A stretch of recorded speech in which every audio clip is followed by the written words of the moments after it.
श्री शिवाय नमस्तुभ्यम। आज श्री पंचपुष्प शिव महापुराण की कथा कोटेश्वर धाम बरनावर में हो रही है। पहले दिन की कथा पूर्ण हो चुकी है। गुरुजी ने कुछ खास बात बताए हैं।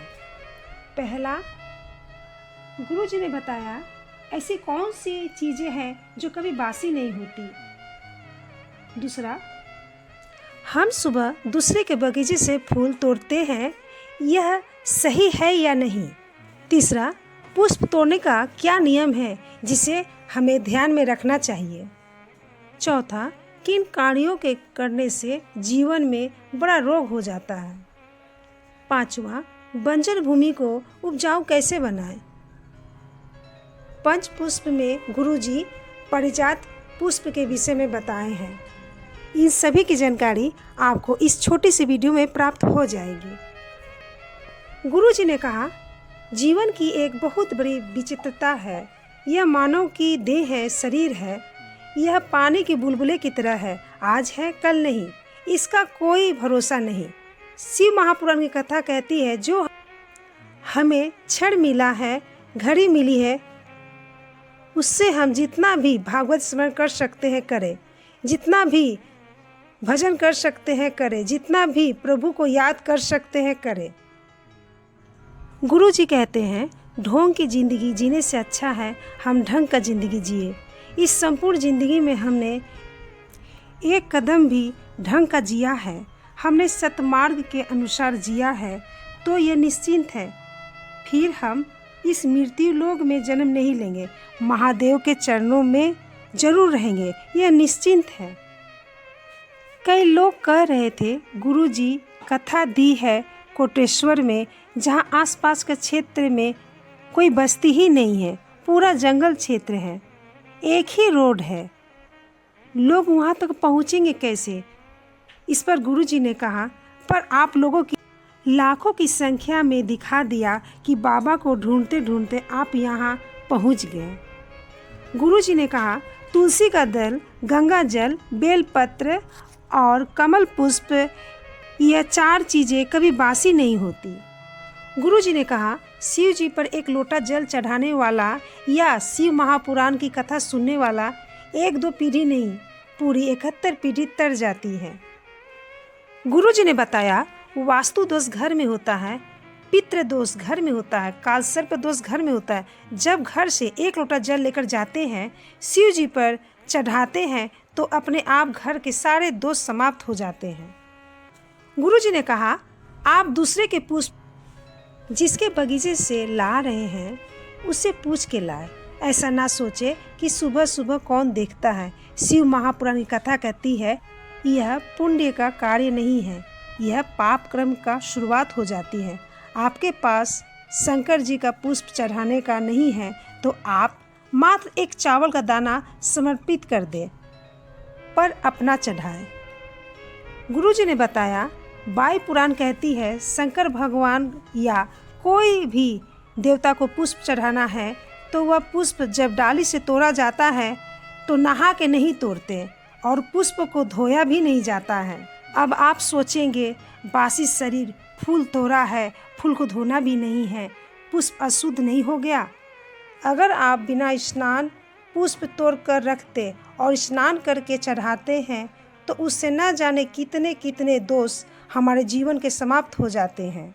गुरुजी ने बताया, यदि आप अपने जीवन में कोई बड़ा रोग नहीं चाहते, दो बातें अपने जीवन में उतार लें। एक, भगवान के परिनिर्माल्य को कभी न लांघें। दूसरा, पान गुटखा खाकर जो मंदिर की ओर रास्ता जा रहे हैं वहाँ ना थूकें। जितने लोग भी पार करके मंदिर जाएंगे उतना दोष आपको लग जाता है और जीवन नष्ट हो जाता है और उतना उतना रोग हमारे जीवन में बढ़ता चला जाता है।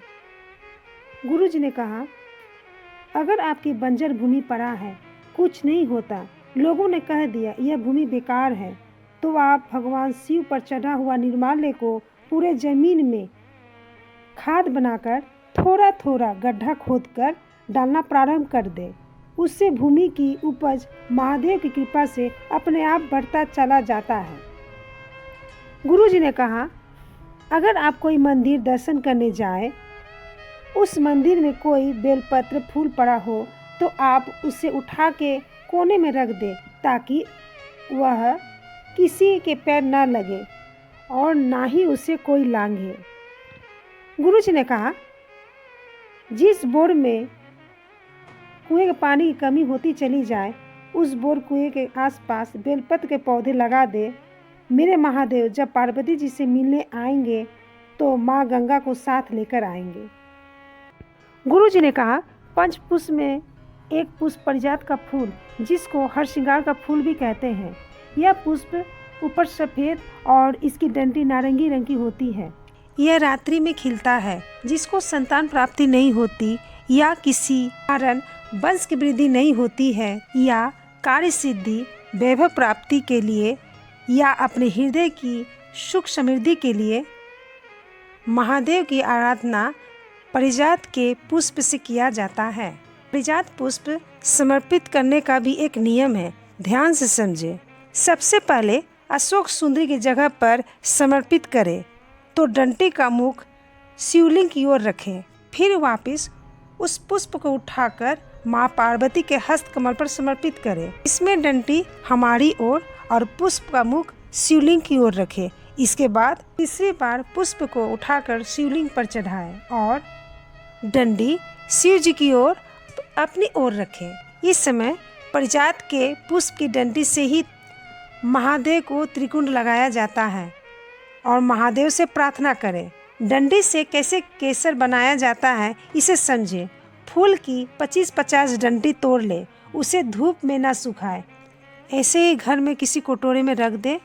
कुछ दिन में वह सूख जाएगी।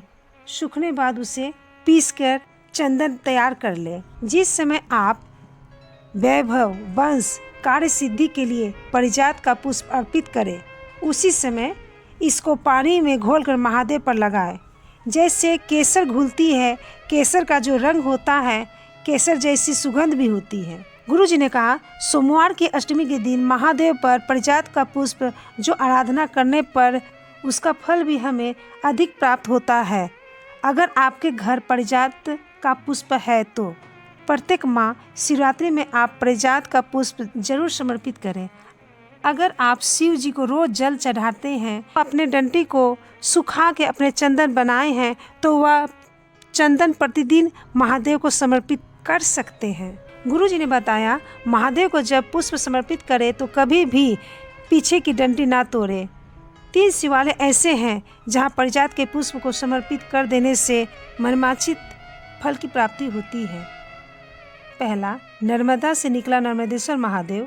दूसरा, जो शिवालय एकांत में बैठे हैं एकांतेश्वर महादेव। तीसरा, ऐसा शिवालय जो नदी के तट पर या कुएं बावड़ी के तट पर हो, वहाँ पर भी पारिजात का पुष्प समर्पित करने से मनमांछित फल की प्राप्ति होती है। उम्मीद करते हैं कि आज की कथा आपको पसंद आई होगी। श्री शिवाय नमस्तुभ्यम। हर हर महादेव।